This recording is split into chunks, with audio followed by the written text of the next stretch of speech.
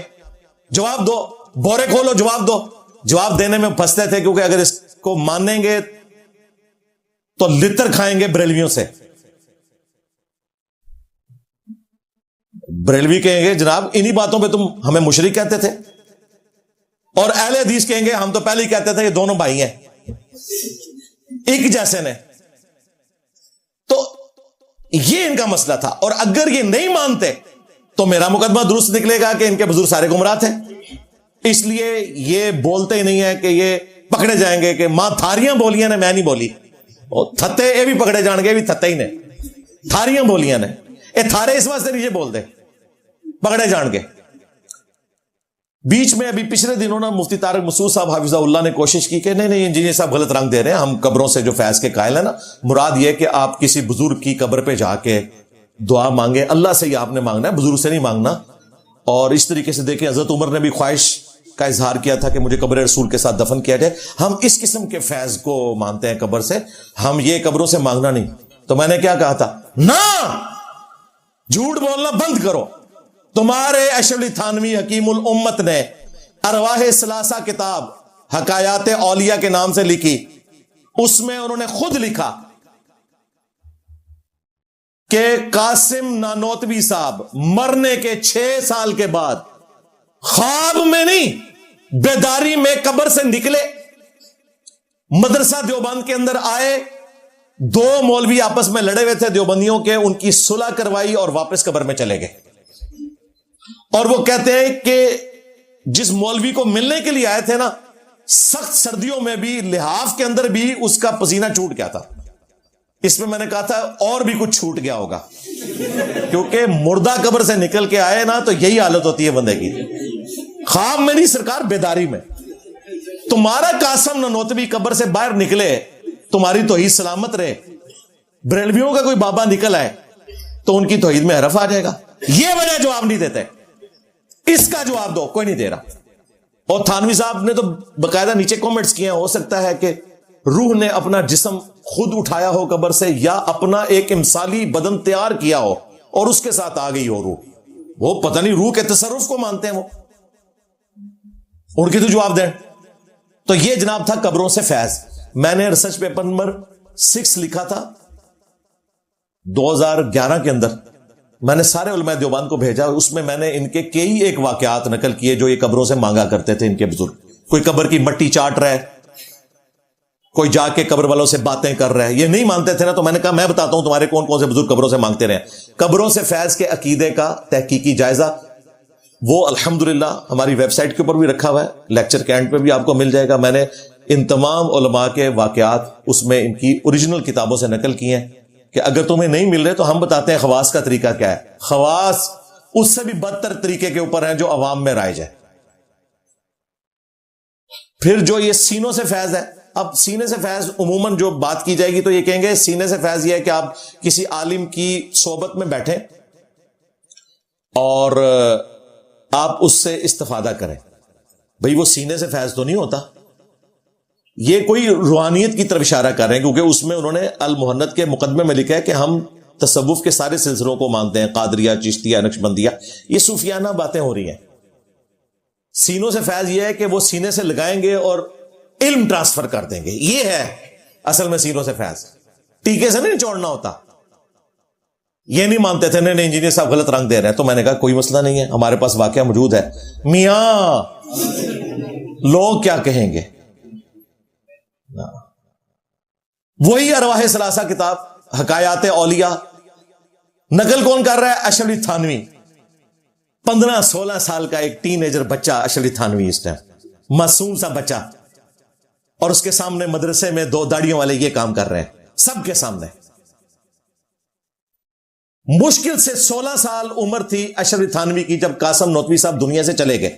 اس کا مطلب ہے کہ اس سے پہلے کا واقعہ ہے. بچوں کے سامنے ان کے بڑے یہ کرتے رہے اور نقل کر رہے ہیں شریف تھانوی صاحب آپس میں فحش مذاق بھی کر لیا کرتے تھے اور مفتی صاحب نے کہا کوئی مسئلہ نہیں ہے, فریکنس تھی, آپس میں فحش مذاق بھی کر لیا کرتے تھے. تو حکایات اولیاء ارواح ثلاثہ میں وہ لکھتے ہیں کہ ایک دن کوئی جلسہ سا مدرسے میں سجایا ہوا تھا, ایک ماحول انہوں نے, وہاں پہ اسٹوڈنٹس بھی موجود تھے. تو رشید احمد گنگوئی صاحب نے قاسم نانوتوی صاحب کو پبلکلی چارپائی پہ لٹایا اور کہا کہ میاں ہمارے قریب آؤ, اس چارپائی پہ لیٹ جاؤ, چت لیٹ جاؤ. اور پھر وہ اس کے ساتھ لیٹے اور کہتے ہیں پھر کروٹ ان کی طرف کی اور عاشق صادق کی طرح ان کے سینے پہ ہاتھ رکھا فیض دینے کے لیے یا لینے کے لیے. ایسے غلیظ قسم کے الفاظ ہیں, وہ ہم ڈسپلے کرا دیں گے تو وہ آپ خود ہی پڑھ لیجئے گا. اور وہ چیخ رہے ہیں قاسم نانوتوی صاحب, میاں لوگ کیا کہیں گے, آپ بچوں کو کیا سکھا رہے ہو؟ تو ان کا لوگوں کو کہنے دو جو کہتے ہیں, دیوبند دماغ بند. یہ ان کا نظریہ یہی ہے نا. اللہ کا شکر ادا کریں کہ آج کل کا کوئی جلسہ نہیں تھا, ویڈیو بن رہی ہوتی تو کیا ہوتا ہے. کہتے ہیں انجینئر صاحب مذاق اڑاتے ہیں ہمارے بزرگوں کا, دیکھیں وہ سال لٹائی ہے نا, کروٹی کی ہے نا, سینے پہ ہی ہاتھ پھیر ہے نا, اور اس میں الفاظ ہیں عاشق صادق کی طرح, جیسے تسکین حاصل کرتا, پتہ نہیں کیا کیا الفاظ لکھے میں. تو میں نے کہا اللہ کے بندو, پبلکلی اتنا ہی ہو سکتا تھا, اور کیا کرتے وہ, اور جو انہوں نے کیا وہ بعد میں بتا دیا. پھر عاشق الہی میٹھی ہوتا نہ ہی عاشق سیجے انہوں نے اسٹوڈنٹ ہی, اس نے تذکرۃ رشید احمد گنگوئی صاحب کے حالات زندگی اکٹھے کیے ہیں ایک جگہ. وہ کہتے ہیں جی رشید احمد گنگوئی صاحب نے خواب میں دیکھا کہ قاسم نانوتوی صاحب دلہن کی شکل میں ان کے پاس آئے ہیں اور پھر ان کا آپس میں نکاح ہوا. نکاح ہوا, اور پھر مرد و عورت کو جو ایک دوسرے سے فائدہ پہنچتا ہے وہ بھی پہنچا. وہی جو آپ سمجھ رہے ہیں, وہ کہتے ہیں پہنچ گیا فائدہ. اور کہتے ہیں اس کی تعبیر یہ ہے کہ قاسم نانوتوی کے مرنے کے بعد رشید احمد گنگوئی صاحب نے ان کے اسٹوڈنٹس کی تربیت کرنی تھی, تو یہ خواب میں دکھایا گیا. اللہ دے بندے ہو, کسی نے خواب ویکھیا بھی سی, انہوں بیان کرنا پھر لکھنا, جو پوری دیہڑی سوچ دے پٹھا وہی تمہیں خواب ہی نظر آتا ہے. یہ کون سا رحمانی خواب تھا؟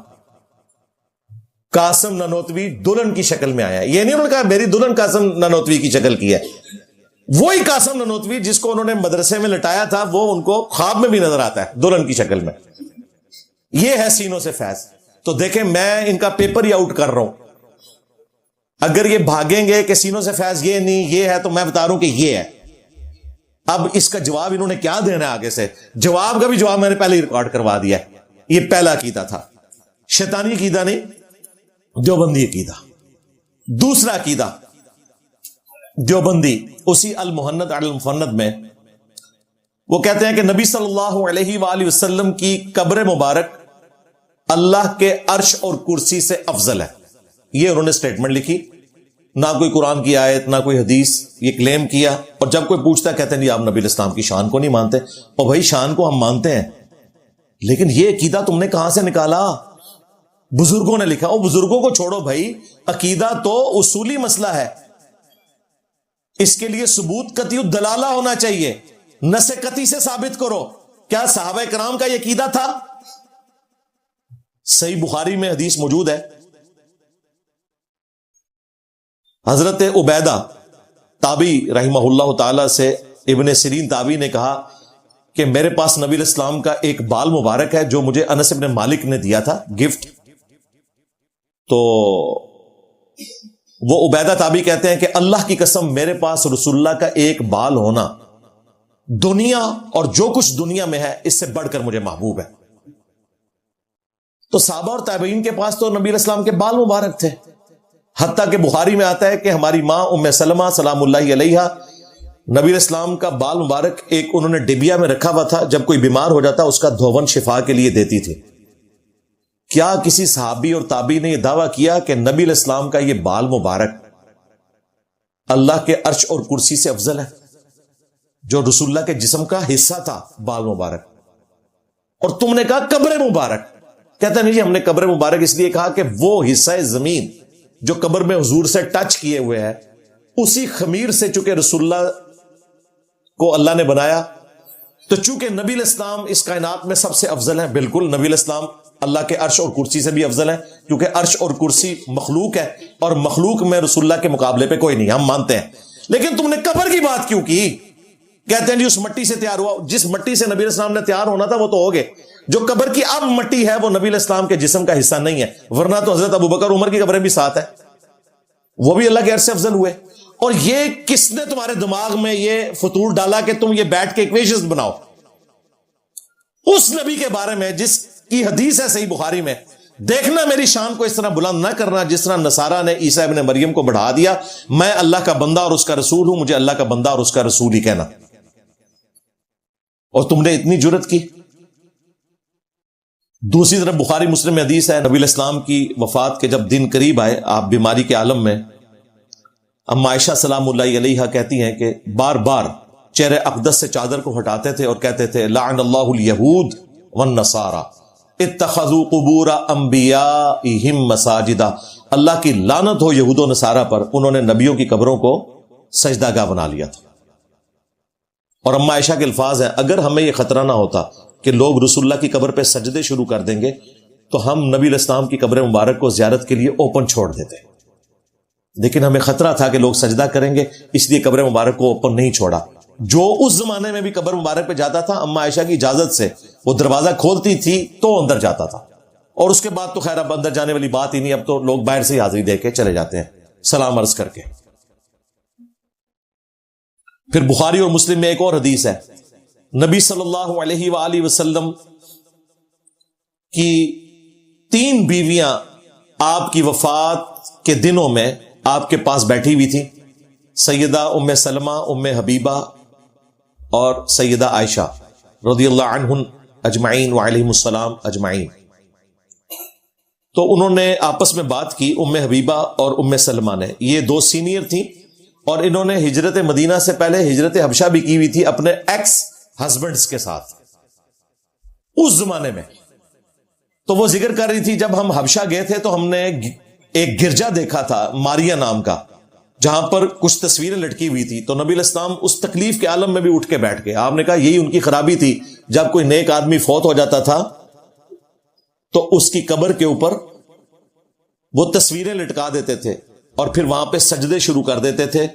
یہ لوگ قیامت والے دن بدترین مخلوق بنا کر اٹھائے جائیں گے جو اس طریقے سے عمل کیا کرتے تھے.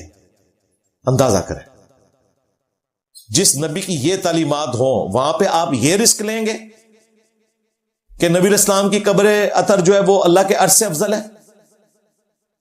بیسیکلی یہ وہی صوفیوں کو جو ایک کمپیرزن کروانے کا شوق آتا ہے نا, شان الوہیت کا اور شان رسالت کا. چونکہ قرآن میں آیا نا الرحمن علی العرش استوى, رحمان اپنے عرش پر مستوی ہوا جیسا کہ اس کی شان کے لائق ہے. تو رحمان اپنے عرش پہ ہے, اس کی ہم مثال نہیں بیان کریں گے جس طرح میں کرسی پہ بیٹھا ہوں, جیسا کہ اس کی شان کے لائق ہے. لیس کمثلہ شیء, اس کی مثل کوئی شے نہیں. تو پیرلل میں انہوں نے کہا کہ عرش پہ اللہ تعالیٰ مستوی ہے اور قبر رسول میں نبی الاسلام ہے, نبی الاسلام کی قبر مبارک اللہ کے عرش سے بھی افضل ہے. یہ پیچھے مینٹالٹی تھی, وہی شرکیہ جو عقائد و نظریات ہیں. یہ میں نے آپ کو اس کی لاجک بتائی کہ پیچھے کر رہے کیا ہیں. پھر کہتے ہیں جی نہیں وہ ہم کہہ رہے ہیں وہ حصہ زمین جو حضور کے ساتھ ٹچ ہے. تو میں نے کہا تھا صحیح مسلم میں لکھا ہے نبی اسلام کے ساتھ تو کوئی حصہ زمین ٹچ بھی نہیں کر رہا. آپ کی قبر مبارک میں تو سرخ چادر بچھائی گئی تھی تاکہ وہ مٹی نبی اسلام کے جسم کو نہ لگے. تو تمہیں تو چاہیے کہ پہلے اس چادر مبارک کو کہو, کفن مبارک کو کہو, اور سب سے بڑھ کر صحابہ کے پاس بال مبارک تھے, ان کے تو دماغ میں بھی کبھی یہ بات نہیں ہے کہ ہم رسول اللہ کے بالوں کو اللہ کے عرش سے افضل کہہ لیں.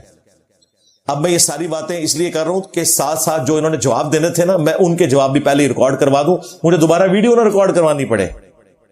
دیکھیں اتنی نیکی کو کسی کے ساتھ کر سکتا ہے کہ مخالفین کے دلائل بھی ذکر کرے پھر اس کا بھی جواب دے, پھر کہ جی ٹائم قیامت تک جائے تو اڈی آنے والی نسلیں بھی جواب دیں.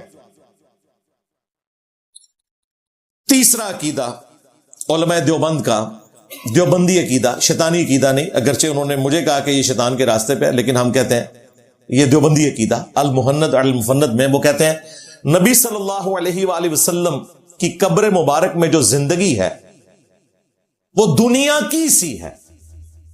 ہم کہتے ہیں جی یہ دنیاوی زندگی تو ثابت نہیں، وہ کہتے ہیں نہیں دنیا کی سی. یہ وہی طریقہ واردات ہے، الفاظ ایسے لکھنے. ہم برزخی مانتے ہیں لیکن دنیا کی سی ہے. ہم کہتے ہیں دنیا کی سی سے کیا مراد؟ وہ کہتے ہیں جی چونکہ جسم عطر قبر مبارک میں سلامت ہے اس لیے وہ دنیا کی سی ہوئی. بھئی جسم عطر سلامت ہے لیکن وہ جسم عطر سانس نہیں لے رہا، وہ کھانا نہیں کھا رہا، وہ ٹوائلٹ نہیں جا رہے، وہ آخرت کی زندگی میں ہے. آخرت کا رزق ان کو ملتا ہے جس کا اس دنیا کے ساتھ کوئی تعلق نہیں ہے. وہ برزخ کی زندگی ہے. وہ کہتے ہیں آپ کی بات ٹھیک ہے لیکن دنیا کی سی ہم نے اس لیے کہا. ہم نے اس پہ بھی کہا نا، جھوٹ بول رہے ہو تم.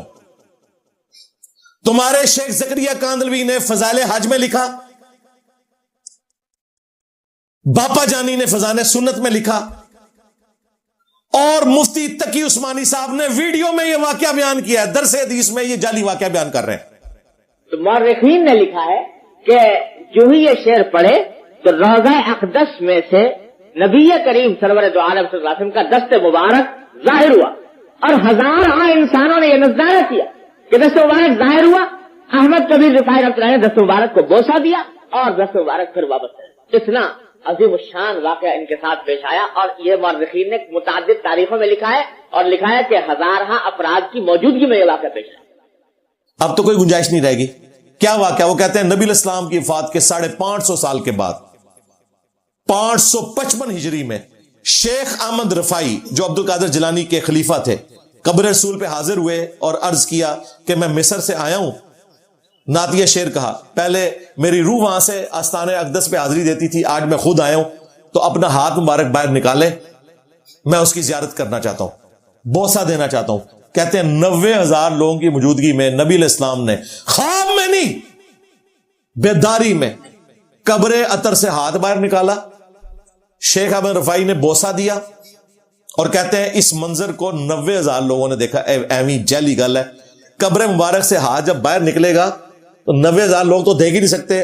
اس سے بڑا جھوٹ یہ کہ 90,000 کا مجمع اس وقت مسجد نبوی میں آتا ہی نہیں تھا. اور پھر کہتے ہیں عبد القادر جیلانی بھی موجود تھے، انہوں نے بھی یہ منظر دیکھا.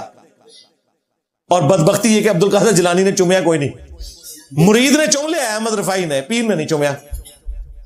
یہ واقعہ چینج کرو، اس میں لکھو کہ سب سے پہلے مرید احمد رفاعی نے ادب کیا اور کہا کہ شیخ صاحب آپ پہلے چومے، یہ آپ کے وسیلے سے مجھے سب کچھ ملا ہے. ادھر یہی کرتے ہیں نا، کہتے ہیں پہلے پیر کا حق ہے. وہ پیر نو بھول ہی گیا، وہ واقعی جعلی سی. نہ عبد القادر جیلانی نو پتا تھا نہ احمد رفاعی نو پتا. اب میں سوال کرتا ہوں کہ یہ بیداری کا واقعہ جو تم نے لکھا تو تم نے بتا دیا کہ تم نبی علیہ السلام کو بالکل دنیا والی حیات میں مانتے ہو. یہ ہاتھ مبارک کبھی مولا علی کے لیے باہر نہیں نکلا، کبھی سیدنا ابو بکر کے لیے نہیں نکلا، کبھی سیدہ عائشہ کے لیے نہیں نکلا، سب سے بڑھ کر سیدہ فاطمہ کے لیے نہیں نکلا جو 6 مہینے صرف زندہ رہی، حضور کے غم میں فوت ہوگی کہ حضور کبھی زیارت نہیں کروا دیتے ان کو قبر پہ. اما عائشہ جب جنگ جمل کے لیے نکلی اس وقت نبی علیہ السلام اسی حجرے مبارک سے نکل کے گئی تھی، ان کو روک لیتے ہاتھ مبارک سے کہ نہ جاؤ، بعد میں تم نے اس کے اوپر جو شرمندہ ہونا ہے یہ کام ہی نہ کرو. سیدہ عائشہ سلام اللہ علیہا کو نبی علیہ السلام نے نہیں روکا.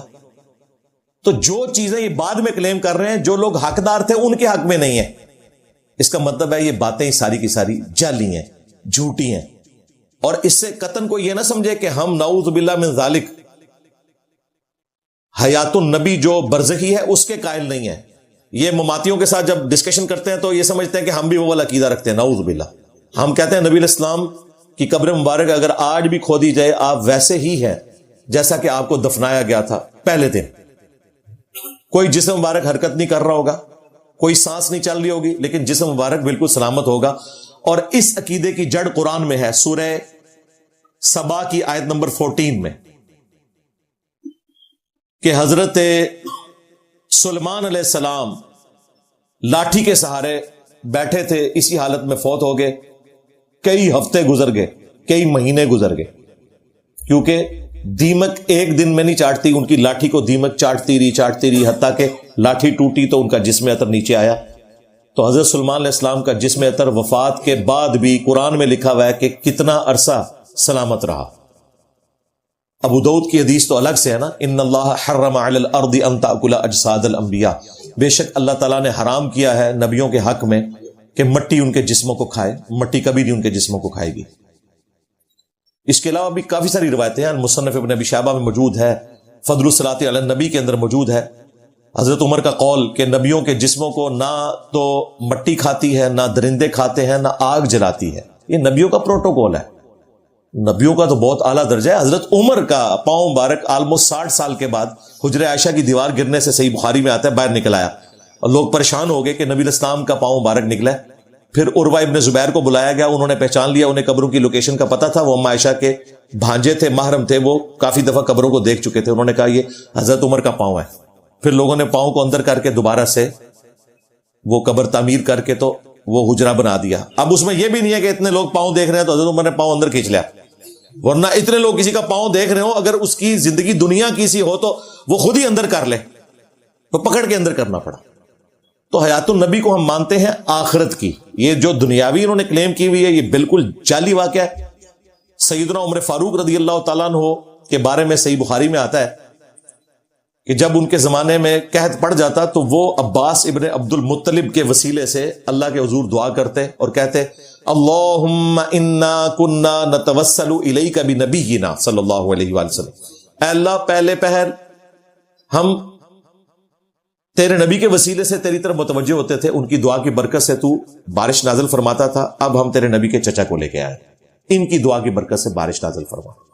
حضرت عمر نے نہیں کہا یا رسول اللہ آپ اپنا ہاتھ مبارک باہر نکالیں، اور میں نے تو اپنی آنکھوں سے دیکھا ہے صلح حدیبیہ کے موقع کے اوپر کہ آپ کی مبارک انگلیوں سے پانی کے چشمے جاری ہوئے، 1500 صحابہ نے پیا، جانوروں کو بلایا، سٹور بھی کر لیا، اور جابر بن عبداللہ کہتے ہیں ہم 1,00,000 بھی ہوتے وہ پانی زیادہ تھا.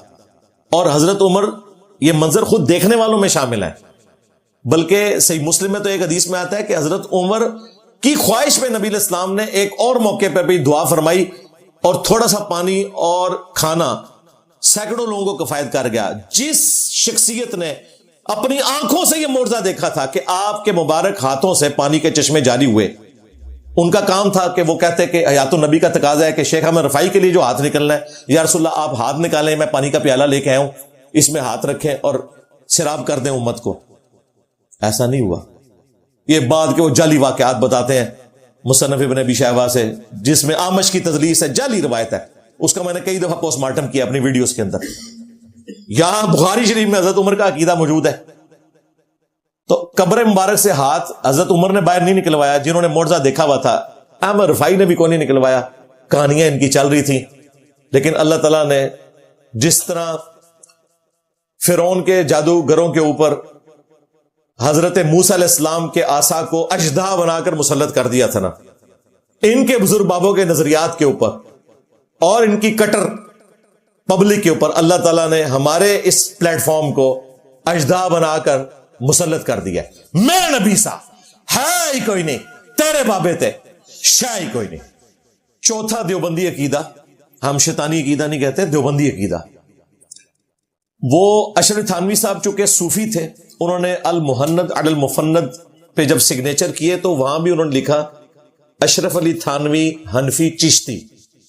چشتیہ سلسلے میں وہ بیعت والا معاملہ بھی کرتے تھے، اور انہوں نے باقاعدہ چشتیہ کے جو صوفیاء ہیں ان سے جو شتیہات کے نام کے اوپر بونگیاں نکلی، ان کے دفاع کے اوپر ایک رسالہ لکھا ہے السنت الجلیہ فی الچشتیۃ العڈیہ. اس میں جب ان سے یہ سوال کیا گیا کہ یہ معین الدین چشتی صاحب نے جو اپنے نام کا کلمہ پڑھایا ہے لا الہ الا اللہ چشتی رسول اللہ، تو مرید کو یہ سمجھ آ رہی ہے کہ یہ کام بڑا غلط ہوا ہے، اس کے اوپر تو شرعی گرفت بنتی ہے. تو اس کا پھر انہوں نے جواب دیا. واقعہ تو بڑا مشہور ہے کہ معین الدین چشتی صاحب کے پاس مرید ہونے کے لیے ایک بندہ آیا تو انہوں نے اس سے پوچھا کہ تو کلمہ کیسے پڑھتا ہے؟ اس نے کہا لا الہ الا اللہ محمد رسول اللہ صلی اللہ علیہ وآلہ وسلم. تو انہوں نے کہا ایک دفعہ تو پھر یوں پڑھ لا الہ الا اللہ چشتی رسول اللہ والعیاذ باللہ تعالی.